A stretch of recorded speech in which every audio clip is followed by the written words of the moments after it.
अरे मित्रों, स्वागत है आज की एक नई वीडियो में। दोस्तों, आज की इस वीडियो में हम क्लास 9th हिंदी काव्य का साखी चैप्टर आपको पढ़ाने वाले हैं। जी हाँ दोस्तों, आज की इस छोटी सी वीडियो में हम आपको पूरा चैप्टर एकदम अच्छी तरीके से समझा देने वाले हैं।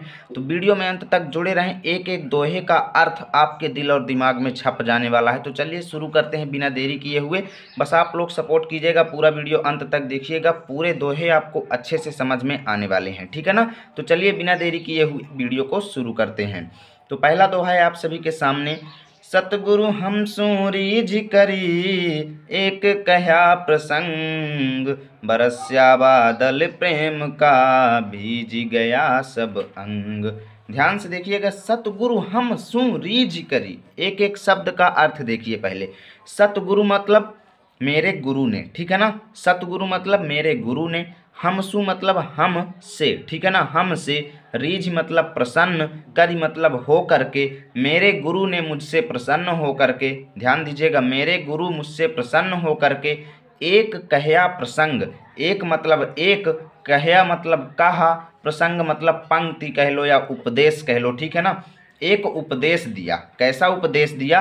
बरस्या बादल प्रेम का, बरस्या मतलब बरसने लगा, बादल मतलब बादल, प्रेम का, प्रेम रूपी बादल बरसने लगे, और भीज गया सब अंग, और मेरा पूरा अंग अंग भीज गया। तो भैया ये तो हमने इसका एक्सप्लेनेशन बताया, लेकिन आखिर इसका वास्तविक अर्थ क्या है? कबीरदास जी हमें कहना क्या चाहते हैं इस दोहे में? कबीरदास जी कहना ये चाहते हैं कि मेरे गुरु मेरी सेवा भावना से प्रसन्न हो करके एक मुझे इस प्रकार का ज्ञान का उपदेश दिया, जिससे प्रेम रूपी बादल बरसने लगे, ठीक है ना? जिससे प्रेम रूपी बादल बरसने लगे। कौन से प्रेम रूपी? ईश्वर प्रेम रूपी, ठीक है ना? जिससे ईश्वर प्रेम रूपी बादल बरसने लगे, और मेरा अंग अंग भीज गया, ठीक है ना? भीज गया का मतलब क्या है? कि उन बादल जो हैं, ईश्वर के प्रेम रूपी बादल थे, वो बरसने लगे, जिससे मेरे अंदर भी ईश्वर के प्रति प्रेम उत्पन्न हो गया, ठीक है ना? अर्थात हमारे जीवन में गुरु का बहुत बड़ा महत्व है। तो इसकी व्याख्या कैसे लिखेंगे? कबीरदास जी कहते हैं कि मेरे गुरु ने मुझसे प्रसन्न हो करके इस प्रकार का मुझे ज्ञान का उपदेश दिया, जिससे ईश्वर प्रेम रूपी बादल बरसने लगे, और मेरा अंग अंग उससे भीग गया। अर्थात कबीरदास जी के कहने का अर्थ है कि मेरे अंदर भी ईश्वर के प्रति प्रेम उत्पन्न हो गया, ठीक है ना? चलिए देखते हैं मित्रों अगला।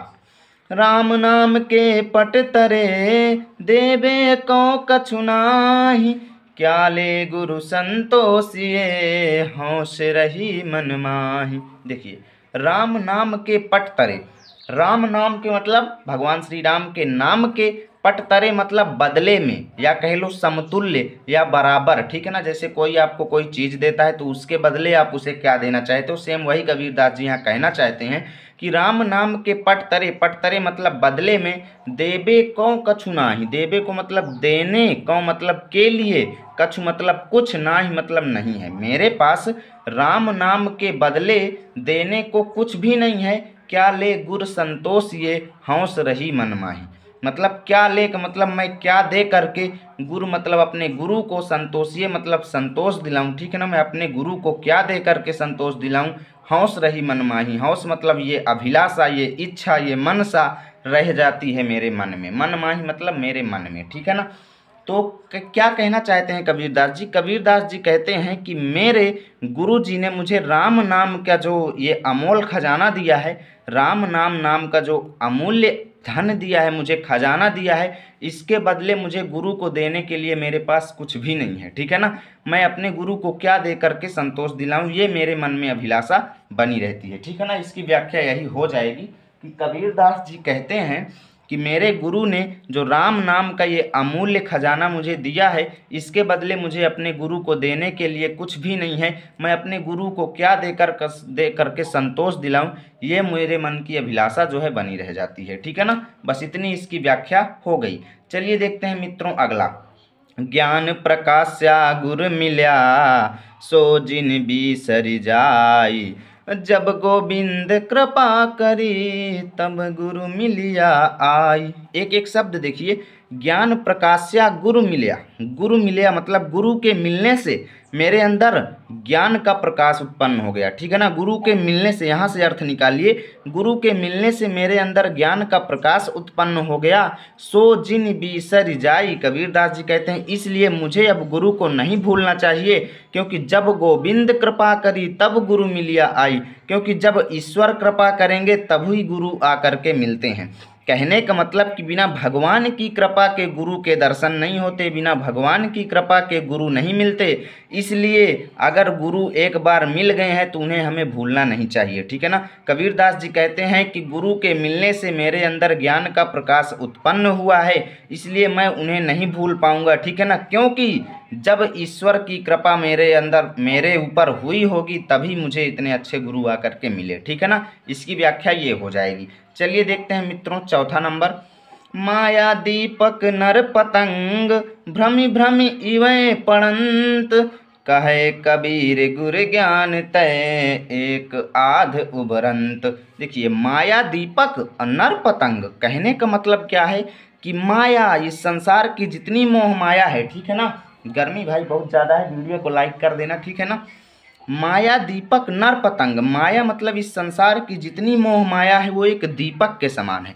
दीपक का मतलब जलता हुआ दिया, देसी भाषा में कहें तो। ठीक है ना, माया जो है इस संसार की जितनी भी मोह माया है वो दीपक के समान है। और नर जो है यानी कि संसार में निवास करने वाले व्यक्ति जो हैं वो पतंग के समान है। पतंग मतलब देखते होंगे जब कहीं दीपक जल रहा होता है तो उसके आसपास कितने पतंगे उड़ रहे होते हैं, जीव जंतु, छोटे छोटे कीट उड़ रहे होते हैं ना। तो उन्हीं जीवों के बारे में बात की गई है कि भैया ये संसार की जितनी मोह मायाएं हैं वो एक दीपक के समान है, और मनुष्य जो है उस दीपक के चारों तरफ फेरा लगाने वाला एक पतंगे के समान है। भ्रमि भ्रमि इवै पड़ंत, जो बार बार उसी पर जाकर के गिर पड़ता है। जो जीव उड़ते रहते हैं वो क्या होते हैं, कुछ देर उड़ते हैं फिर जा करके उसी दीपक के पास गिर करके अपने प्राण खो देते हैं। ठीक है ना, तो वही कह रहे हैं कि कबीरदास जी कहते हुए, यानी कि इस संसार की सांसारिक मोह मायाओं की तुलना दीपक से करते हैं और मनुष्य की तुलना जो है पतंगे से करते हुए कह रहे हैं कि संसार एक दीपक के समान है और मनुष्य एक पतंगे के समान है, जो बार बार इस संसार की मोह मायाओं में पड़ करके यहीं पर अपने प्राण खो देता है। ठीक है ना, कहें कबीर गुरु ज्ञान थे, कि केवल गुरु के ज्ञान से ही, थे मतलब से ही, एक आध उभरंत, एक आध मतलब कोई कोई व्यक्ति, थोड़ा बहुत व्यक्ति जो हैं वो गुरु के ज्ञान अर्थात गुरु के उपदेश से ही सांसारिक मोह माया से बचकर निकल पाते हैं। ठीक है ना, यानी कि जितने भी लोग हैं वो यहीं आकर के इस संसार में आते हैं और सांसारिक मोह मायाओं में पड़ जाते हैं और यहीं पर अपने प्राण त्याग देते हैं। एक आध लोग ही ऐसे हैं जो गुरु के ज्ञान से अर्थात गुरु के उपदेश से इस सांसारिक मोह माया से पार पा लेते हैं। ठीक है ना, अर्थात परमेश्वर भक्ति में लीन हो जाते हैं और अपने जीवन को सफल बना लेते हैं। ठीक है ना, ये व्याख्या इसकी हो जाएगी। चलिए देखते हैं मित्रों अगला। जब मैं था तब गुरु नहीं, अब गुरु हैं हम नाही, प्रेम गली अति साकरी, तामे दो न समाही। कबीरदास जी कहते हैं कि जब तक मेरे अंदर मैं मतलब क्या है, गर्व या कह लो, अभिमान कह लो, घमंड कह लो, कुछ भी कह लो। ठीक है ना, जब तक मेरे अंदर घमंड था, मैं था, गर्व था, अभिमान था, जब तक मेरे अंदर घमंड था तब गुरु नाही, तब तक मेरे अंदर गुरु की, तब तक मेरे पास गुरु नहीं थे। कहने का मतलब कि जब तक मेरे अंदर घमंड था तब तक मैं गुरु को और स्वयं को अलग अलग समझ रहा था। ठीक है ना, गुरु को अलग समझ रहा था, स्वयं को अलग समझ रहा था। और अब गुरु हैं हम नाही, अब मेरे पास जब से मेरे गुरु आ गए हैं तब से मेरे अंदर हम मतलब अंधकार नहीं है। ठीक है ना, हम मतलब घमंड कह लो। ठीक है ना, तब तक अब मेरे पास घमंड नहीं है। प्रेम गली, अब यहाँ से क्या मतलब निकला, घमंड नहीं है मतलब कि अब मैं अपने आप को और गुरु को एक समझ रहा हूँ। ठीक है ना, जब तक मेरे अंदर घमंड था तो भाई मैं ये समझता था कि मैं हूँ और गुरु तू है। ठीक है ना, अब क्या हो गया कि जब से मेरे अंदर घमंड नहीं है तब से क्या हो गया कि मैं और गुरु को एक बराबर समझ रहा हूँ, यानी कि एक दूसरे की भक्ति में हम पड़ गए हैं। ठीक है ना, प्रेम गली अति सांकरी, तामे दो न समाही। प्रेम मार्ग जो है, ईश्वर का प्रेम मार्ग जो है अत्यंत सकरा है, इसमें दो हो करके नहीं जाया जा सकता। तामे मतलब जिसमें, दो मतलब दो व्यक्ति, न समाही मतलब नहीं जा सकते। यानी कि अगर इसमें आप एकात्मक भाव से एक हो करके जाएंगे तभी इस प्रेम मार्ग में आप प्रवेश कर सकते हो। ईश्वर के प्रति प्रेम मार्ग में अगर आपके अंदर मैं और तू का भाव है तब आप इस मार्ग में प्रवेश नहीं कर सकते। कहने का मतलब कबीरदास जी कहते हैं कि जब तक मेरे अंदर घमंड था तब तक मुझे गुरु की प्राप्ति नहीं हुई, और गुरु की प्राप्ति होते ही मेरे अंदर का सारा घमंड दूर हो गया, अर्थात मैं स्वयं को और गुरु को क्या कर लिया, एकात्मक भाव से देखने लगा, ठीक है ना। और प्रेम गली अति साकरी, ईश्वर के प्रति प्रेम का जो मार्ग है इतना सकरा है कि इसमें दो होकर के नहीं समाया जा सकता, अर्थात एकात्मक यानी एक रूपता के भाव से ही इसमें हम प्रवेश कर सकते हैं, ठीक है ना। इतना आपको व्याख्या लिख देना है मित्रों। अगला देखिए, भगति भजन हरि नाव है, दूजा दुख अपार, मन वाचा कर मना, कबीर सुमिरन सार। भगति भजन हरि नाव है, हरि मतलब परमेश्वर की भक्ति और भजन, परमेश्वर की भक्ति और भजन नाव है। कैसा नाव है, यानी कि एक नाव के समान है। परमेश्वर के प्रति भक्ति और भजन जो है वो एक नाव के समान है। वरना, दूजा मतलब वरना दुख अपार, वरना इस संसार में अपार दुख है, यानी इतना ज़्यादा दुख है, दुख ही दुख है जिसका पार नहीं पाया जा सकता, कि ईश्वर के प्रति प्रेम और भक्ति एक नाव के समान है, वरना इस संसार में दुख ही दुख है। अर्थात कबीरदास जी कहना चाहते हैं भैया कि मन से, वचन से और कर्म से कबीर सुमिरन सार। कबीरदास जी कहते हैं कि मन, इसलिए हमें मन, वचन और कर्म से सुमिरन सार मतलब स्मरण करना चाहिए, सार मतलब तत्व, ठीक है ना। सुमिरन मतलब भगवान के नाम का स्मरण हमें करना चाहिए, सार मतलब यही हमारे जीवन का तत्व है, ठीक है ना। यही हमारे जीवन का सार है, हमारे जीवन का लक्ष्य यही होना चाहिए कि हम परमेश्वर के प्रति भक्ति और भजन करें, तभी हम इस सांसारिक दुख से जो है पार पा सकते हैं, वरना हम भी इस संसार के दुख में शामिल हो जाएंगे, क्योंकि इस संसार में दुख ही दुख है, ठीक है ना। इसलिए हमें मन, वचन और कर्म से भगवान के नाम का स्मरण करना चाहिए, यही हमारे जीवन का परम तत्व है, ठीक है ना। चलिए देखते हैं मित्रों अगला, कबीर चित्त चमंकिया, चहु दिस लागी लाई, हरि सुमिरन हाथों घड़ा, वेगे लेहु बुझाई। कबीर चित्त चमंकिया, कबीर के दिमाग में, चित्त में, मन में, चमंकिया मतलब ज्ञान की ज्योति प्रकाशित हो गई। कबीर के मन में ज्ञान प्रकाशित हुआ, चहु दिस लागी लाई, जिससे वो समझ गया कि भैया इस संसार में चारों तरफ विषय वासनाओं की आग लगी हुई है। चहु दिस मतलब चारों दिशाओं में, लागी मतलब लगी हुई है, लाई मतलब आग। किसकी आग, विषय वासनाओं की। विषय वासनाओं की मतलब मोह माया की जो अग्नि है संसार में फैली हुई है, अर्थात सभी लोगों के अंदर मोह माया जो है वो बसी हुई है, ठीक है ना। मेन अर्थ ये है, कबीर के अंदर ज्ञान का प्रकाश उत्पन्न हुआ, जिससे वो समझ गए कि इस संसार में चारों तरफ जो है वो क्या है, मोह माया अर्थात विषय वासनाओं की आग लगी हुई है। हरि सुमिरन हाथों घड़ा, बेगे लेहु बुझाई।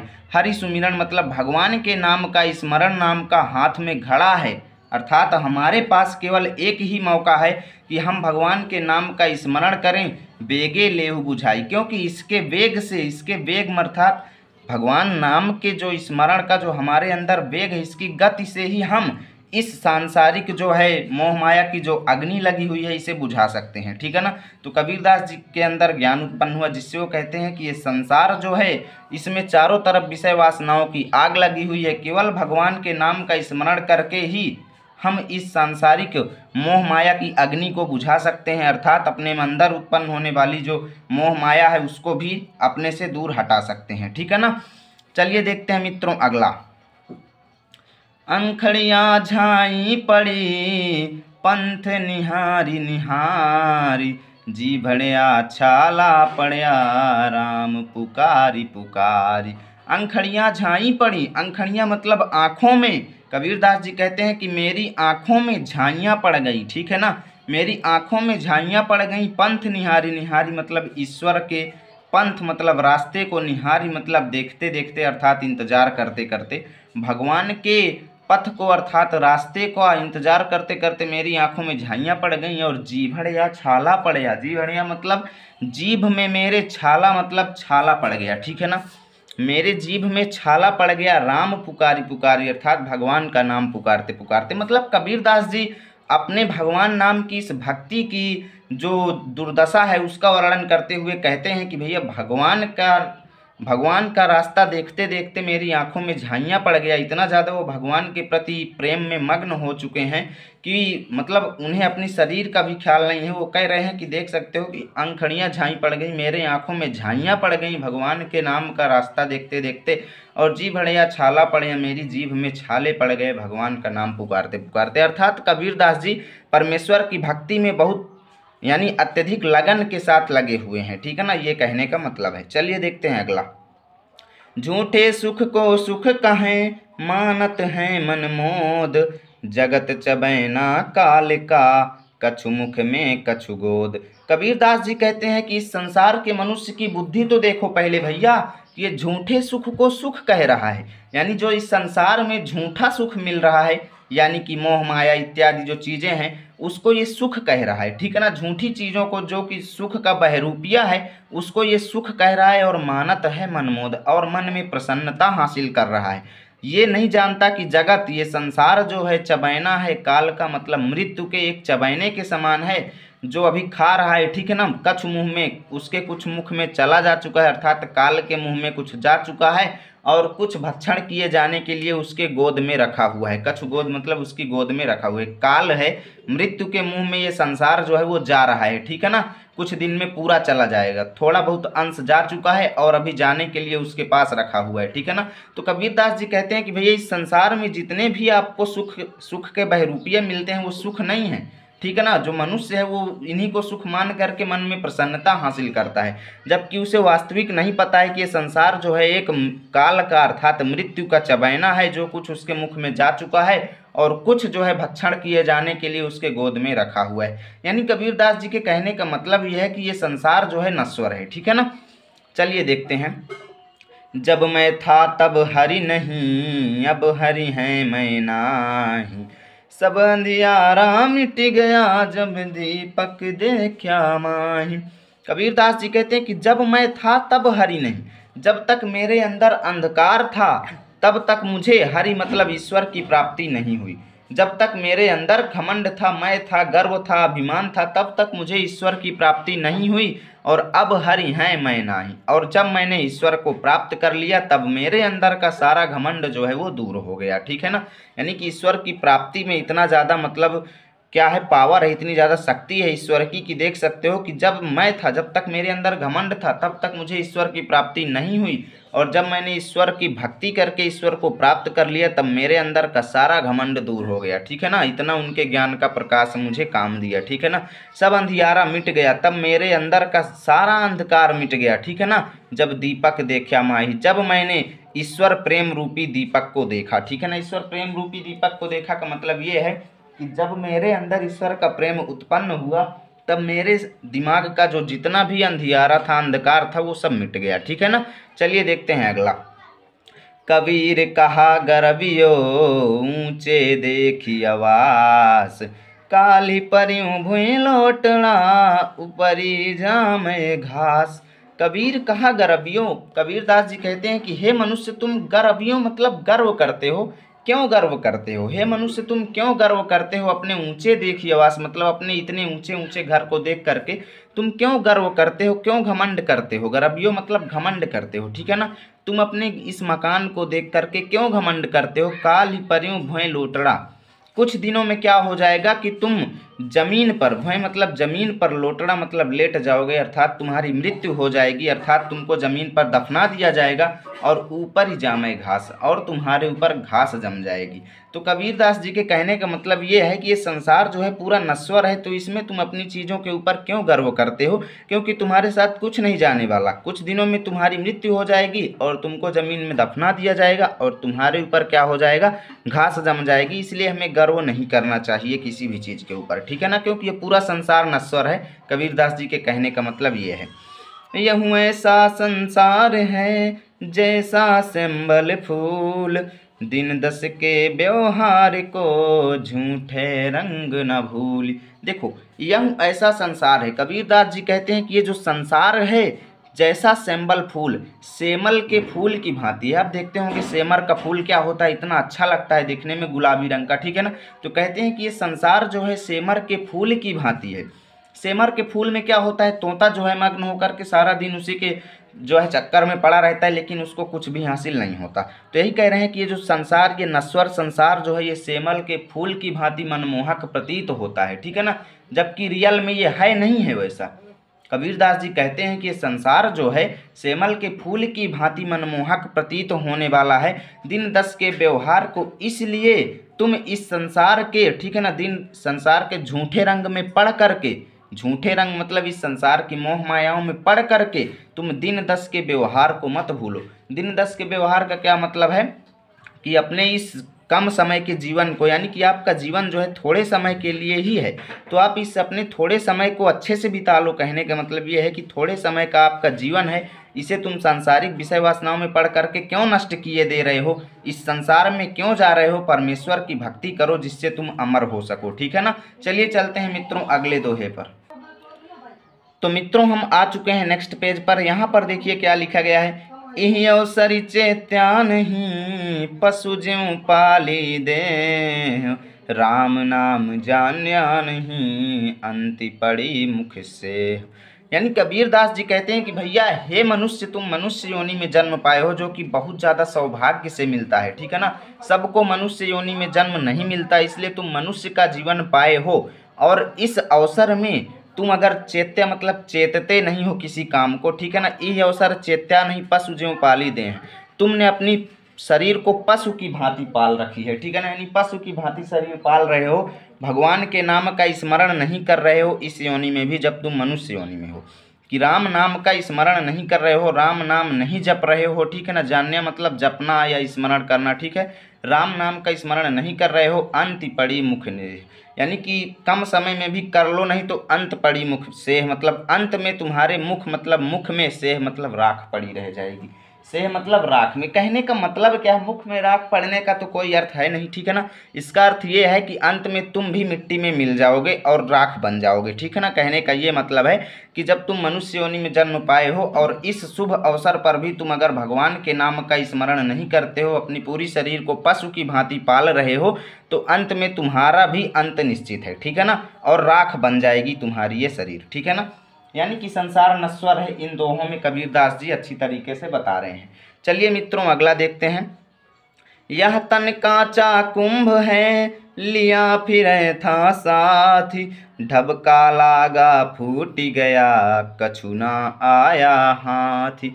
कबीरदास जी कहते हैं कि ये जो तुम शरीर का घमंड लिए फिरते हो, यह तन कांचा कुंभ है, ये जो आपका शरीर है ना, कांचा मतलब कच्चा, कुंभ मतलब घड़े के समान है, ये आपका शरीर कच्चा घड़े के समान है, लिया फिरा था साथ, जिसको तुम अपने साथ लिए फिरते हो, ठीक है ना, साथ लिए घूमते हो, बड़े गर्व के साथ दिखाते हो कि मेरी शरीर कितनी अच्छी है, मेरा रूप रंग कितना अच्छा है। ये पूरा शरीर जो है कच्चे घड़े के समान है, ढबका लागा फूट गया, तनिक भी अगर इसमें धक्का लगा ना तो ये फूट जाएगा, ठीक है ना, और कछु ना आया हाथी, और आपको कुछ हासिल होने वाला नहीं है। कहने का मतलब जिस शरीर का तुम गर्व करते हो ये बहुत ही नश्वर है, ठीक है ना, जिसको तुम अपना घमंड दिखाते हो कि मेरी शरीर कितनी अच्छी है, ये कच्चे घड़े के समान है, इसमें अगर तनिक भी धक्का लगा, ढबका मतलब धक्का लगा तो ये फूट जाएगा, अर्थात नष्ट हो जाएगा और आपको कुछ भी हासिल होने वाला नहीं है, ठीक है ना। इसलिए हमें अपने शरीर का गर्व नहीं करना चाहिए। कबीरदास जी कहने का मतलब ये है कि ये शरीर जो है ये भी नश्वर है, ठीक है ना। अगला देखो, कबीर कहाँ गर्बियो देही देखी सुरंग, बिछड़िया मिलिबो नहीं ज्यों कांचली भुवंग। देखो कबीरदास जी कहते हैं कि हे जीवात्मा, हे मनुष्य, तुम क्यों गर्व करते हो यार, तुम क्यों गर्व करते हो। देही देख सुरंग, देही मतलब शरीर को देख करके, सुरंग मतलब अच्छे रंग की। अपने शरीर को जैसे कोई बहुत गोरा है तो कहता है मैं बहुत गोरा हूँ, ठीक है ना, घमंड दिखाता है। कबीरदास जी कहते हैं कि अपने इस शरीर के अच्छे रंग को देख करके तुम क्यों गर्व करते हो यार। बिछड़िया मिलिबो नहीं ज्यों कांचली भुवंग, कुछ दिनों में ये तुमसे बिछड़ जाएगा और दोबारा आपको नहीं मिलेगा, ठीक उसी प्रकार, ज्यों मतलब ठीक उसी प्रकार, जिस प्रकार कांचली मतलब केचुल, भुवंग मतलब सर्प, सर्प जो है केचुल खो देने के बाद दोबारा प्राप्त नहीं कर पाता, सर्प अगर अपना केचुल खो दिया तो दोबारा उसको नहीं मिलता। कबीरदास जी उसी प्रकार कहते हैं कि भैया अपनी इतनी अच्छी शरीर पर क्यों गर्व करते हो, कुछ दिनों में शरीर तुमसे बिछड़ जाएगा और तुमको फिर दोबारा नहीं मिलेगा। कबीरदास जी कहते हैं कि नश्वर चीज का गर्व मत करो, ठीक है ना। जिस प्रकार सर्प अपनी केचुल छोड़ देने के बाद दोबारा उसे प्राप्त नहीं कर सकता, ठीक उसी प्रकार तुम अपनी सुंदर सी शरीर त्याग देने के बाद दोबारा प्राप्त नहीं कर पाओगे, ठीक है ना। तो इस तरीके से आज का जो चैप्टर है भैया फिनिश होता है। उम्मीद करता हूँ आपको वीडियो तो अच्छी लगी ही होगी। यदि वीडियो अच्छी लगी है तो लाइक कीजिए, चैनल पर पहली बार हैं तो सब्सक्राइब कीजिए ताकि रोजाना की ऐसी वीडियो अब तक सबसे पहले पहुंचेगी।